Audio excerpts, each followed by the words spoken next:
morning, everyone. Here's a brand new program. It's Once Upon Our Time with Jack Kilty.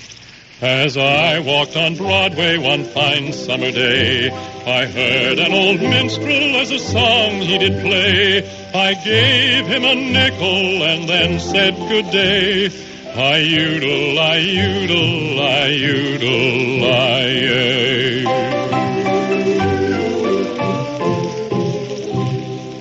Yes, sir, ladies and gentlemen, with his little theme song that doesn't make much sense, NBC's young baritone, Jack Kilty, comes to you with the first of a series of his own programs. 15 minutes a day of fine old songs and human interest stories. True stories that happened once upon our time.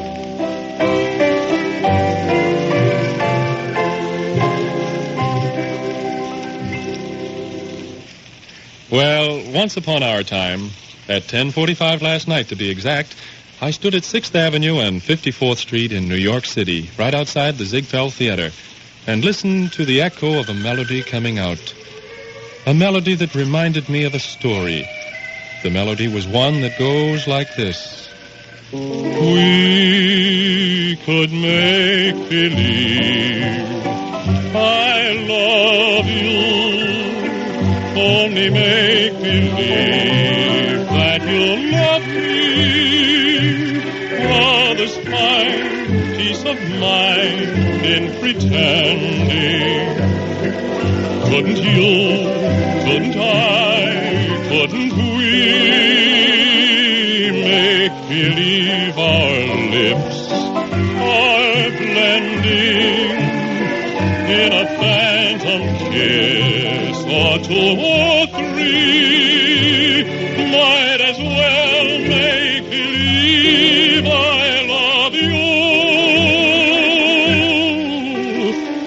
or to tell the truth, I do.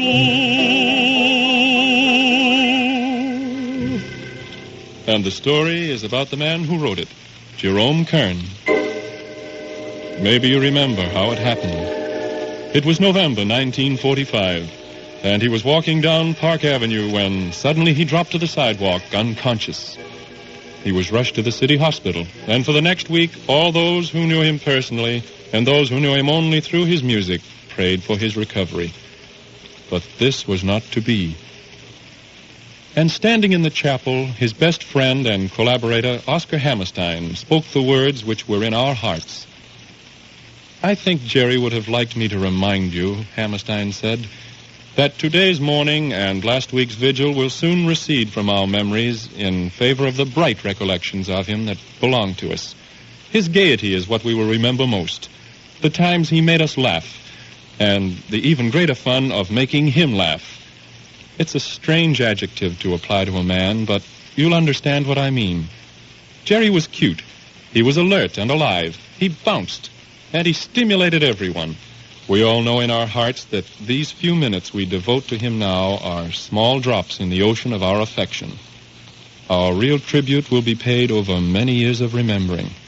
Yes, our real tribute will be paid over many years of remembering, Oscar Hammerstein said.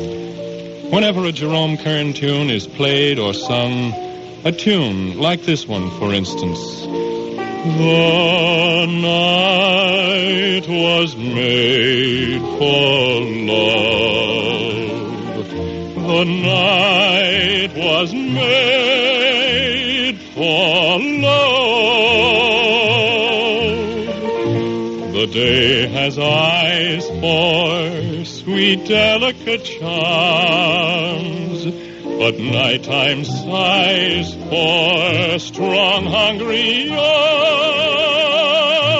to lovingly hold you while two lips on fire and lovingly hold you with sweet desire.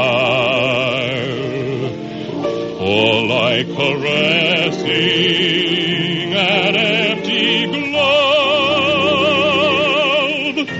is night without some love. Now, what sort of a man was he that wrote this music? Did he come from the Bowery like Irving Berlin? Did he sell his first songs for pennies like Stephen Foster? Or did he spend his childhood on the streets of the Lower East Side like Gershwin? Not Jerry. Jerry Kern had the rare good sense to be born with a silver spoon in his mouth. His father was a well-to-do merchandiser, and for a while it looked as if Jerry would follow father's footsteps. But fortunately for the world, as well as for Jerry, he had a passion for zeros. His father sent him to New York to buy 2 pianos. Jerry came back with 200. The next day he was looking for a job. He wanted to be a composer. He wanted to write songs, to work on shows. "Give me a job," he said to the producers, "and I'll write my heart out for you." Well, you know, producers aren't easily convinced, and so instead of writing songs, Kern got a job as song plugger for $7 a week. He played other people's songs, but he wasn't even listening to the notes as he banged out one number after another. He was thinking of his own music, which he wrote at night. And then one day he got his chance. Yes, in September 1914, in a theater on 42nd Street off Broadway, the electric sign spelled out, "The Girl from Utah." And the hit song? Well, listen. It's still fresh and alive after all these years. And when I told them how beautiful you are, they didn't believe me. They didn't believe me. Your lips, your eyes, your cheeks, your hair are in a class beyond compare. You're the loveliest girl that one could see. And when I tell them, and I'm certainly going to tell them, that I'm the man whose wife one day you'll be, they'll never believe me. They'll never believe me that from this great big world you've chosen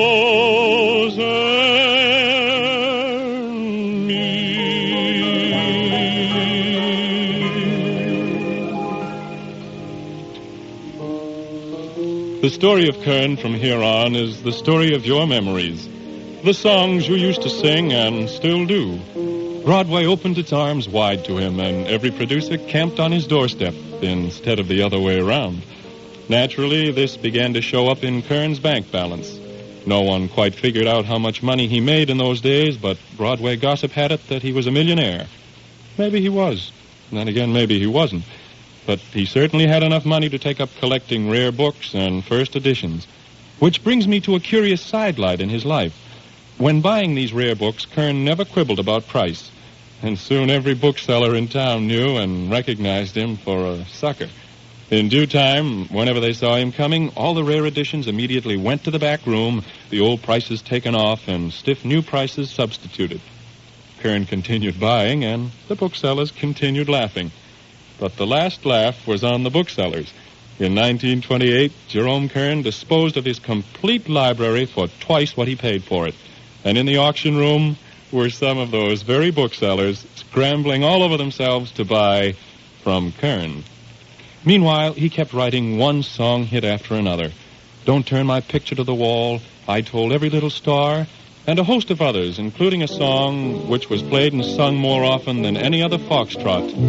Who stole my heart away? Who makes me dream all day? Dreams I know can never be true. Seems as though I'll ever be blue. Who means my happiness? Now who would I answer yes to? When you ought to guess, who? No one but you. Well, I think I began by telling you how I was standing in front of the Ziegfeld Theater where the revival of Showboat is playing. Many critics have called it the greatest American operetta, a part of American folklore. Kern wrote the music for Showboat in 1927, but he did more than write the score. You see, back in 1927, a musical like Showboat was considered revolutionary. It had no showgirls. It had a plot, and it was based on a novel. That was 3 strikes against it in any producer's league. So Kern had to sell the idea to Edna Ferber, who wrote the novel, to the backers who would supply the money, and to Ziegfeld, who said it couldn't be done. How did he convince them? Well, he got them all together in a darkened theater, and he sat at the piano and played and sang the songs. My Bill, Can't Help Loving That Man, Cotton Blossom, Old Man River. You can imagine their reaction. You can imagine it because you yourself have gone through the experience of listening to this timeless music. And so, 2 decades later, we pay Jerome Kern tribute by remembering. Again, the stage of the Ziegfeld Theater is set. The house lights are darkened, the footlights go up, the curtains part, and Jerry's music speaks to us. Darkies all work on the Mississippi. Darkies all work while the white folk play. Pulling those boats from the dawn to sunset, getting no rest till the judgment day. Don't look up and don't look down. You don't just make the white boss frown.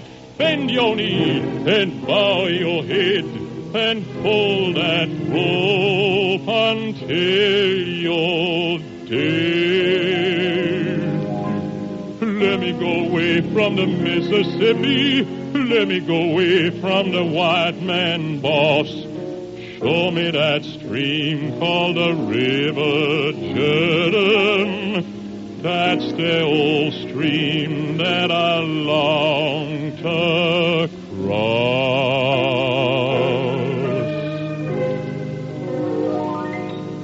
Old Man River, that old man River, he must know something, but don't say nothing. He just keeps rolling, he keeps on rolling along.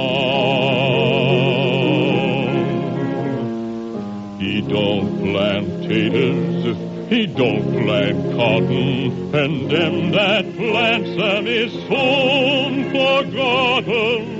But old man River, he just keeps rolling along. You and me, we sweat and strain, body all aching and racked with pain. Tote that barge, lift that bale, to get a little drunk and you're laying in jail.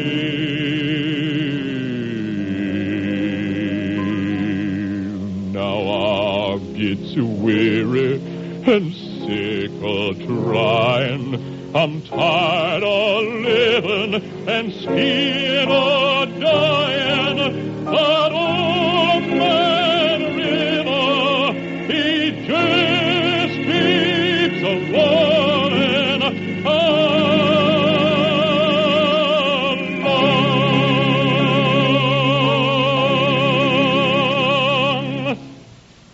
Well, that's all for today, friends. I'll be back again tomorrow with more songs and another true story that happened once upon our time. Until then, if you walk on old Broadway on any old day, and if an old minstrel you meet on the way, just give him a nickel and then say good day. I-udle, I-udle, I-udle, I-ay. You've been listening to Once Upon Our Time, a quarter hour of music and human interest stories, featuring NBC's young baritone and storyteller, Jack Kilty. He'll be back tomorrow at the same time, so tune in, won't you, for 15 minutes of favorite songs and stories that happened once upon our time. I-udle, I-udle, I-udle.